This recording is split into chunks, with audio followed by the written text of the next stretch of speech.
Steinberg with Starry Constellation magazine. Oh, Starry Bag! Yes! You can tell, as you know, we're big fans, so I'm excited to chat with you about Elemental, Thank as you. much as I love you and Nancy Drew, of course.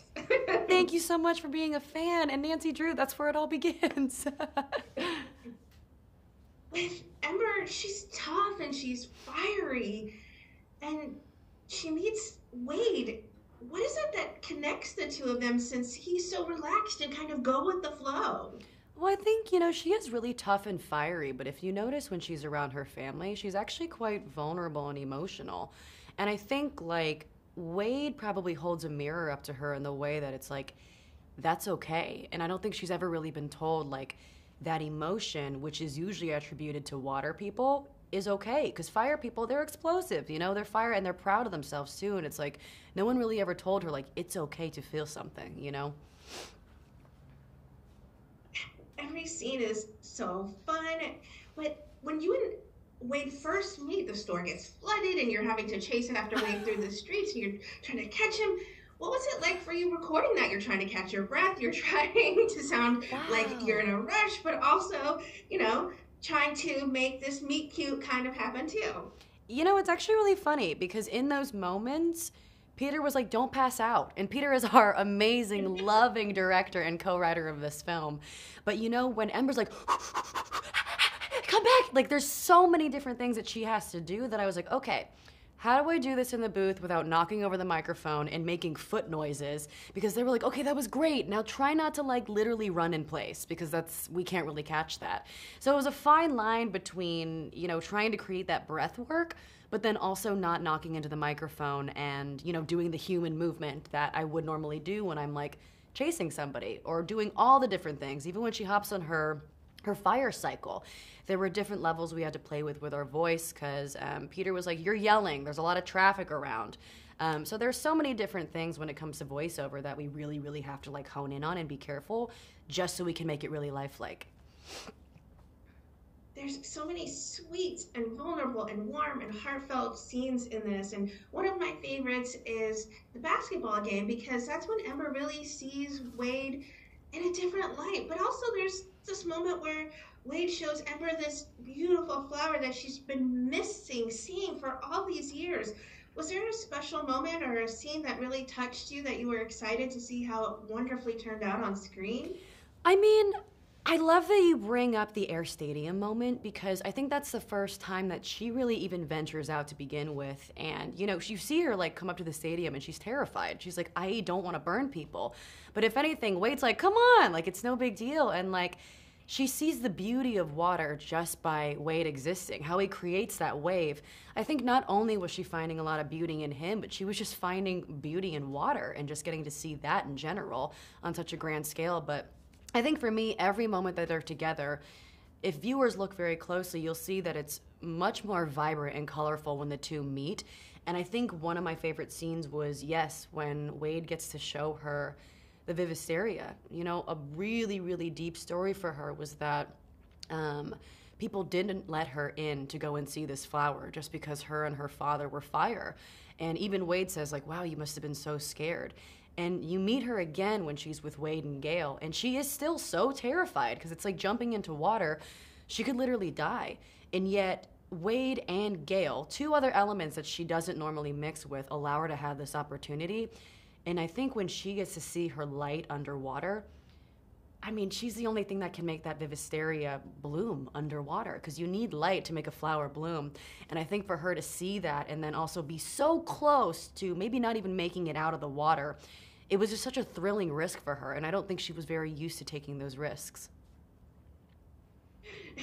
She's very cautious, of course, because all the elements are not supposed to be mixing together. So Yes. certainly she's cautious. It's something that they've grown into her at this moment. But that touch, when Ember is Uh, afraid that it'll ruin her and will douse her out, but Wade really wants to try it. I think they complement each other so well. Is that what you think truly makes this such a touching and special film that they yes. learn from one another, that you also learn that opposites react, but opposites attract? Yes. I mean, You know, the fact that Ember is so afraid that she'll even like get snuffed out or possibly snuff him out when they touch, like, you know, Ember's mom says elements don't mix, and I kind of see that more as like elements haven't really tried to mix. And I think Wade is so cool being the first of his kind who's like, why don't we give it a shot? Like it's Mamadou has been saying that like Wade kind of represents this eternal optimism. And I think that's so beautiful because it's like you never know what different might bring you, and like you just see these characters completely enrich each other by being side by side. And like it's so funny when she goes to touch him and she's like, ah, like she's just so not used to kind of taking a risk like that. But it's like some of the risks that we take end up giving us like the best experiences of our life. Clearly in this film she goes on a ride of her life. Is that what you then hope lingers with the audience who watch Elemental? That they should open their minds a little, open their hearts a little more? I think so. I mean, it's not just opening your mind to other people. I think it's opening up your mind to those hidden parts of yourself that you're not quite sure of. Because sometimes it does take like a random person like Wade who is so different to see that in you. Opening your mind and your heart, and also just being grateful for those people that are, you know, your family, your chosen family, or whoever Wade is in your life, you know?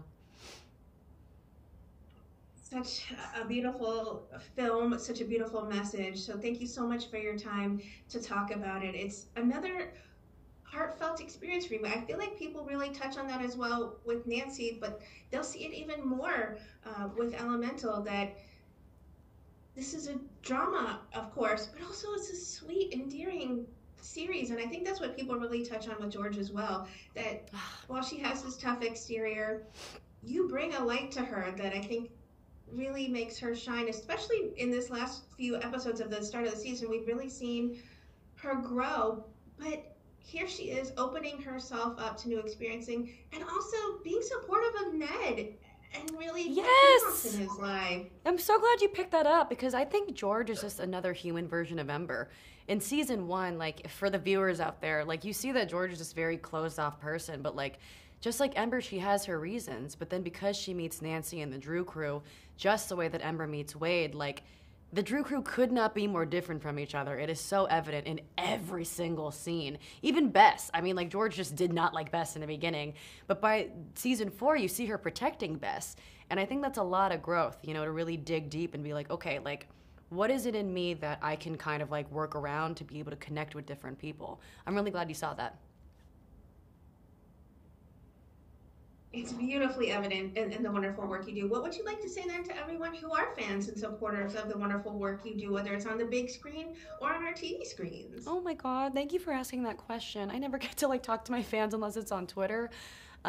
Just thank you so much for supporting me. Like, without you, there really is no me. And, like, any project I do becomes that much more important to me when I hear how it affects people. So thank you so much for following my journey. You're a part of the journey. So thank you. Well, thank you, Leah, for all of your time, and Thank I'm you. excited for more on-screen, more music to make with you. Yes. Just a wonderful journey that you have to come. There's so much more in store, and I'm so excited that we get a chance to see it play out. Thank you again for all of your time. Babe, thank you. And it's so good to be with Starry Mag again. I love you guys, and thank you so much for the work you do as well.